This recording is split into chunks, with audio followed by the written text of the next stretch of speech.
सदियों की इन जंजीरों का अब मिट रहा निशान है। नारी शक्ति के उदय का एक ये नया विधान है। वक्त के इस दौर में अब तेरा ही ऐलान है, मेरी प्यारी माताओं बहनों, तू ही नए भारत की नींव, तू ही इसकी शान है। और वो हमेशा कहते थे कि social justice can not be achieved without gender justice. अब भारत को विश्व गुरु बनने से कोई नहीं रोक सकता। श्रीमती संभवी जी।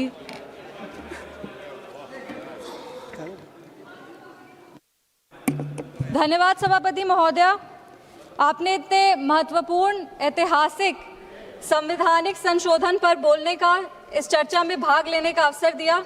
हम अपनी पार्टी लोक जनशक्ति पार्टी, अपने नेता राष्ट्रीय अध्यक्ष श्री चिराग पासवान जी, समस्तीपुर की देवतुल्य जनता और बिहार की तमाम बेटी बहनों की ओर से नारी शक्ति वंदन अधिनियम के समर्थन में बोलने के लिए खड़े हुए हैं।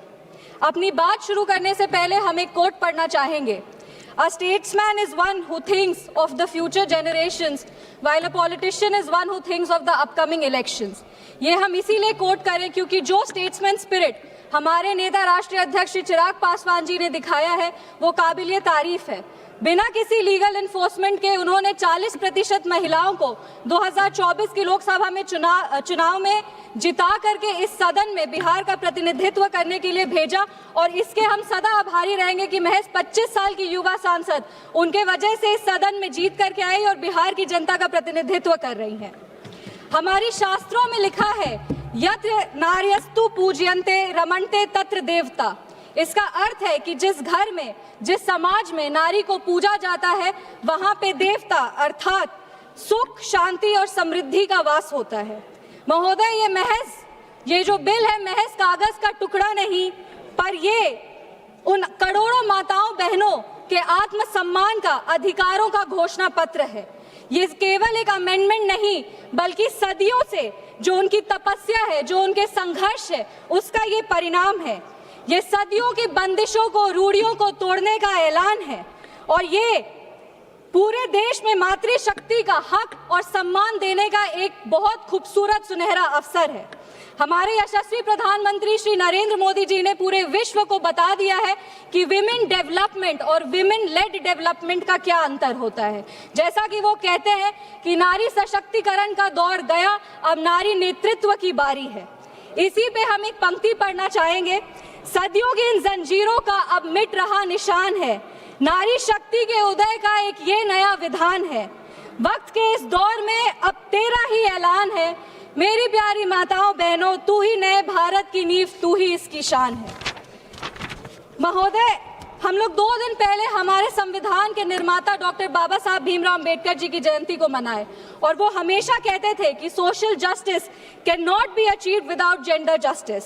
संविधान लागू होते ही उन्होंने सबसे पहले महिलाओं को वोट करने का अधिकार दिया था और वो 3 तरह के जस्टिस की बात करते थे, पॉलिटिकल जस्टिस, सोशल जस्टिस और इकोनॉमिक जस्टिस। ट्रिपल तलाक, बेटी बचाओ बेटी पढ़ाओ के माध्यम से हमने महिलाओं में सोशल जस्टिस को डिलीवर किया।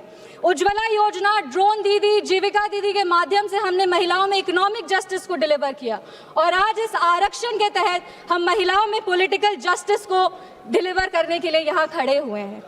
अब भारत को विश्व गुरु बनने से कोई नहीं रोक सकता क्योंकि अब यहाँ पे जो नीतियों का निर्माण होगा उसमें आधी आबादी की भी उतनी ही भागीदारी होगी और जो यहाँ पे महिलाएं होंगी वो हमारे देश का प्रतिनिधित्व करेंगी। महोदय, हम बिहार की धरती से आते हैं, बिहार की गौरवशाली धरती से आते हैं। वहाँ की महिलाओं ने अपने नेतृत्व से, अपने हुनर से पूरे विश्व में भारत का मान बढ़ाया है। वो लोकगीत गायिका शारदा सिन्हा जी हो, वो दरभंगा की भावना कंठ जी हो, वो मुजफ्फरपुर की शिवांगी सिंह जी हो, इन सब बेटियों ने बिहार के साथ साथ देश का भी मान विश्व स्तर पर बढ़ाया है। हमारे राष्ट्रीय अध्यक्ष श्री चिराग पासवान जी हमेशा अपने vision Bihar first, Bihari first की बात करते हैं और वो ये जानते हैं कि बिहार फर्स्ट और बिहारी फर्स्ट को आधी आबादी के सहयोग के बिना नहीं डिलीवर किया जा सकता। हमारी सरकार, एनडीए की सरकार, बिहार में, पूरे देश में बिहार पहला राज्य था। पूर्व मुख्यमंत्री श्री नीतीश कुमार जी के नेतृत्व में बिहार ने 50% आरक्षण लागू करके महिलाओं को ग्रामीण लेवल पे विमेन लीडर्स बनाने का हक दिया। 2006 में पंचायती राज संस्थानों में 50% आरक्षण दिया, 2007 में अर्बन लोकल बॉडीज में 50% आरक्षण दिया, 2016 में सरकारी नौकरी में 35% आरक्षण दिया, और ये करके महिलाओं के आत्मसम्मान को, महिलाओं के अधिकार को उन्होंने अपनी प्राथमिकता दी। आज बिहार की जीविका दीदी जो है वो देश भर की आजीविका दीदियों के लिए एक उदाहरण बनी है। लेकिन इस देश का और ये बिहार का विडंबना है कि जहां एक तरफ एनडीए ने बेटियों को, माताओं को, बहनों को आगे रखा, वहीं बिहार के विपक्ष की एक पार्टी है जिनके सांसद सरेआम सदन में इस बिल को फाड़ के टुकड़ा टुकड़ा किए थे, बेटियों के सपने को चूर चूर इसी सदन में किए थे। वो और कोई नहीं, सुरेंद्र यादव जी हैं। आज हमारे यशस्वी प्रधानमंत्री श्री नरेंद्र मोदी जी की विजनरी लीडरशिप, उन्होंने जो विजनरी लीडरशिप दिखाई है वो इस देश की माँ, बेटियों और बहनों के लिए एक नए युग की शुरुआत है। उन्होंने सिर्फ आरक्षण ही नहीं दिया, उन्होंने संरक्षण, सम्मान और सशक्त नेतृत्व का भी अधिकार दिया। विपक्ष भले ही एक महिला प्रधानमंत्री बनाए, लेकिन इस देश का दुर्भाग्य है कि उस महिला प्रधानमंत्री ने महिलाओं के लिए कुछ नहीं किया। 1984 में ब्रूट मेजॉरिटी के बावजूद वो इस विधेयक को पारित नहीं कर पाए। 2010 में राज्यसभा से पास होने के बाद लोकसभा में भी विपक्ष के साथ होने के बावजूद वो इस बिल को पारित नहीं कर पाए, और ये सिर्फ और सिर्फ इसीलिए हुआ क्योंकि इनका पॉलिटिकल विल तब भी नहीं था इसको पारित करने का, और इनका पॉलिटिकल विल आज भी नहीं है इसको पारित करने का। हम सरकार के प्रति आभार व्यक्त करते हैं कि महिला आरक्षण के साथ साथ वो जो ये परिसीमन पर स्पष्ट और पारदर्शी तरीके से जो कानून ला रहे हैं वो आने वाले समय में देश के लिए गुड गवर्नेंस का एक उदाहरण बनेगा। परिसीमन का असली उद्देश्य है गुड गवर्नेंस, अकाउंटेबिलिटी और ट्रांसपेरेंसी। हमारे लिए वर्तमान की ये चुनौती है कि लगभग हमारे लोकसभा क्षेत्र में 20 से 25 लाख वोटर होते हैं और उनका प्रतिनिधित्व करना एक सांसद के लिए मुश्किल होता है। परिसीमन के बाद लोकसभा की सीटें लगभग 800 से ज्यादा हो जाएंगी।